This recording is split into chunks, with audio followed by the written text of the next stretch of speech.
एक बुढ़िया माँ की आस, एक सिद्ध महात्मा का दिव्य आशीष और अनगिनत लोगों की दुआएं ले राजा विक्रमादित्य दैत्य दंभिकासुर की गुफा के बाहर पहुंच जाते हैं। अपने घोड़े से उतरकर जब राजा विक्रमादित्य दानव की गुफा के द्वार के पास गया तो वहां उसने लखन और महेंद्र की पत्थर की प्रतिमा देखी। गुफा के प्रवेश द्वार पर खड़ी उन दो पत्थर की मूर्तियों को देखकर राजा का हृदय विषाद से नहीं बल्कि प्रतिशोध की ज्वाला से धधक उठा। राजा विक्रमादित्य ने गुफा के मुख पर खड़े होकर ऐसी भीषण गर्जना की कि पहाड़ की चट्टानें तक कांप उठी। उठ कपटी राक्षस, तेरे अत्याचारों का हिसाब चुकता करने विक्रमादित्य आया है। जब राजा विक्रमादित्य की गर्जना भरी ललकार दैत्य दंभिकासुर के कानों में पड़ी तो वो सक पकाकर आंखों में क्रोधाग्नि लिए दहाड़ता हुआ गुफा से बाहर आता है और कहता है, आज कौन मूर्ख मेरे हाथों से मरने आया है? आज कौन सा कीड़ा, कौन धरती का बोझ है जो दंभिकासुर को ललकार रहा है? दैत्य दंभिकासुर को देख क्रोधित राजा विक्रमादित्य बोला, ओह, तो तू है वो मक्कारी दानव जो देवताओं के वरदान की आड़ में छिपकर लोगों को पत्थर का बनाने के लिए छल कपट से अपने ऊपर आक्रमण करने के लिए उन्हें उकसाता है। दुष्ट राक्षस,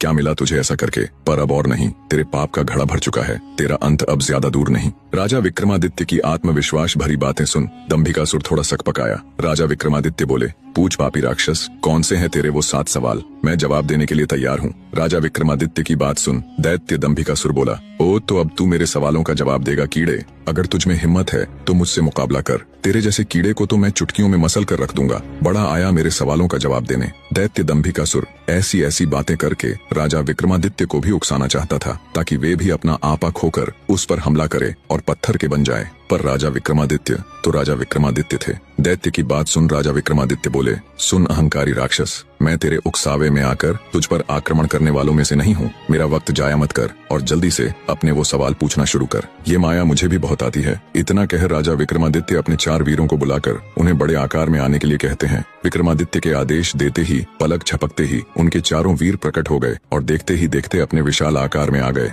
ये देख दैत्य दंभिकासुर ठिठक जाता है। जिंदगी में पहली बार उसे डर का एहसास हुआ। अगले ही पल राजा विक्रमादित्य चुटकी बजा अपने 4 वीरों को गायब कर देते हैं और दैत्य से कहते हैं, अगर मेरी ताकत और माया का छोटा सा नमूना देख लिया हो तो अब बिना वक्त बर्बाद किए अपने सवाल पूछने शुरू कर कपटी दानव। सब देख और सुन दानव विचार करता है कि अब तो कोई चारा नहीं, ये मेरे बहकावे में आने वाला नहीं है। वो अपनी गुत्थी सुनाना शुरू करता है। तो सुनो राजा, बने रहे।